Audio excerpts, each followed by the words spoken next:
La mie est comme le sang. La mie est moitié physique, moitié spirituelle. Ça, je dis ça à tout le monde.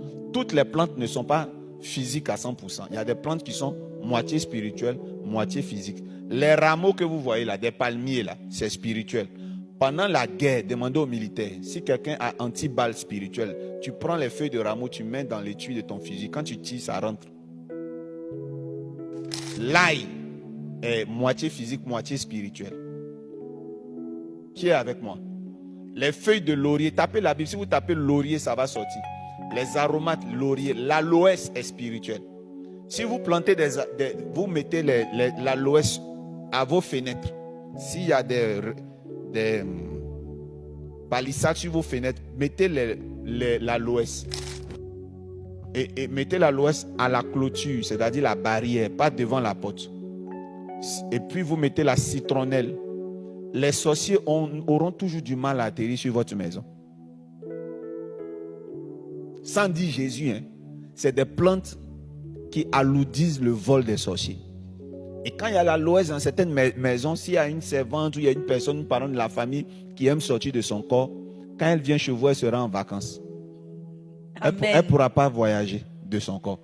Sans que tu n'aies prononcé Jésus, il y a des plantes dans votre maison qui sont moitié physiques, moitié spirituelles. C'est comme ça, il y a aussi des animaux qui ne sont pas totalement physiques. Le chien, il est moitié physique, moitié spirituel. Le chat est moitié physique, moitié spirituel. Le hibou est moitié physique, moitié spirituel. L'aigle est moitié physique, moitié spirituel. Le porc est moitié physique, moitié spirituel. Qui a compris ce que je suis en train de dire? Le mouton n'est pas spirituel. Le cabri n'est pas spirituel. Le bœuf n'est pas spirituel. Ils ont un sang neutre. La tortue est moitié physique, moitié spirituelle. L'hippopotame est moitié physique, moitié spirituelle. C'est pour ça que quand vous allez voir dans nos contes africains, la reine Pokou, c'est les hippopotames qui ont fait un pont pour la laisser passer. Le crocodile, même surtout, demandez aux Yakuba, aux Yapouba, aux gens du Nord, aux Guinéens, aux Malinké, aux Sonanké, le nom Bamba. Vous allez voir. Soyez bénis. Amen. La plupart des félins sont spirituels. Est-ce que je viens d'apprendre quelque chose aux gens? Il y a des plantes qui sont spirituelles. Vous allez voir, il y a une forme de... Ça ressemble à l'hysope, ça ressemble au laurier. On appelle ça le chose, comment on appelle ça? L'iboga. Vous avez déjà entendu parler à l'iboga? L'iboga est une plante initiatique, une plante qu'on appelle une plante hallucinogène. Chez nous, en Côte d'Ivoire, on appelle ces plantes-là le gopo. Lorsque vous prenez son écorce, vous mettez le jus dans les yeux d'un sorcier, ça le brûle. S'il ne dit pas toute la vérité, c'est un détecteur de mensonges. L'iboga. Chez nous, on appelle ça le gopo. Le gopo est un détecteur de mensonges. Donc, il existe des plantes qui sont moitié physiques, moitié spirituelles. La mie que vous voyez, la mie est spirituelle. La mie a été admise dans l'espace, ce qu'on appelle les hammams. C'est-à-dire les salles où on fait les soins. Là, vous connaissez la vapeur, on prend la mie pour masser. La mie n'est pas seulement médicinale.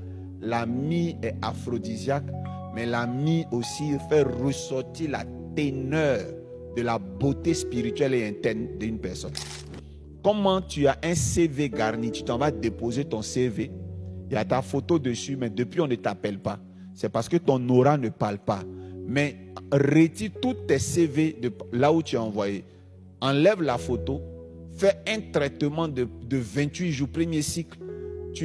Cycle de la femme, tu fais 28 jours d'un traitement de mie, tu t'en vas prendre une photo, tu remets sur tous tes CV. Tu vas voir que la manière de regarder tes CV sera différente.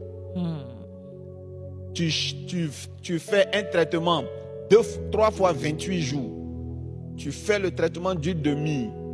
Tu prends une photo juste après ton traitement, tu mets sur Facebook et puis tu dis juste aux gens, bon mois 2. Ou bien, la vie est belle, il faut en profiter. Tu te places comme ça, tu souris. Mais tu vas voir, les gens vont venir t'apprécier. Ta photo aura des likes que tu n'as jamais eu depuis que tu as ouvert ton Facebook. C'est l'ami qui peut faire ça. Amen.